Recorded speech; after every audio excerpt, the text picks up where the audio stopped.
Kilo വെയിറ്റുള്ള ചക്കയാണ് ഇത്. ഈ കളറാകുമ്പോൾ മരത്തിൽ നിന്നും എടുക്കണം. എടുത്ത് പിറ്റേന്ന് തന്നെ ഇത് പഴുക്കും. ഇങ്ങനെ എടുക്കുമ്പോഴാണ് ഇതിൻ്റെ ടേസ്റ്റ്. എന്നിട്ട് ഇതുപോലെ ഒന്ന് എടുക്കണം. എടുത്ത ശേഷം ഇത് നൈസായിട്ട് ഇതുപോലെ അടർത്തി എടുക്കണം. നല്ല കസ്റ്റേർഡ് ആപ്പിളാണ് ഇത്. വളരെ നല്ല ഹെൽത്തിയാണ്. ആപ്പിളിനേക്കാൾ വളരെ ഗുണമുള്ളതാണ്. ഇത് എനിക്ക് ഏറെ ഇഷ്ടമാണ്. ഞാൻ തേൻ കുട്ടിയാണ് ഇത് കഴിക്കുന്നത്. ഇത് അടർത്തിയതിന് ശേഷം ഇത് തേൻ കഴിക്കണം. തേൻ ഒഴിച്ച് അല്ലെങ്കിൽ പഞ്ചസാര ഇടാം. കഴിച്ചാൽ നല്ല ടേസ്റ്റാണ്. ടേസ്റ്റ് നോക്കിയല്ല കഴിക്കേണ്ടത്, അതിൻ്റെ ഗുണമാണ് നോക്കേണ്ടത്.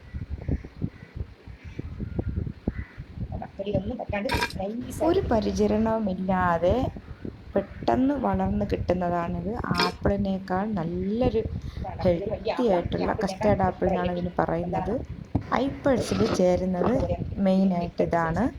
വരും തലമുറയ്ക്കായി ഇത് നട്ടുപിടിച്ച് മക്കളെ കൊണ്ട് ഇത് ഭക്ഷിച്ച് ശീലിപ്പിക്കുക. മാരക രോഗങ്ങളിൽ നിന്നും രക്ഷ നേടാൻ ഇത് നല്ലൊരു പ്രതിരോധ ശേഷി വർദ്ധിപ്പിക്കുന്നതാണ്. ഒരു നേരത്തെ ഫുഡായിട്ട് ഇത് കഴിക്കാം. ഇതൊന്ന് കഴിച്ചാൽ വയറ് നിറയും.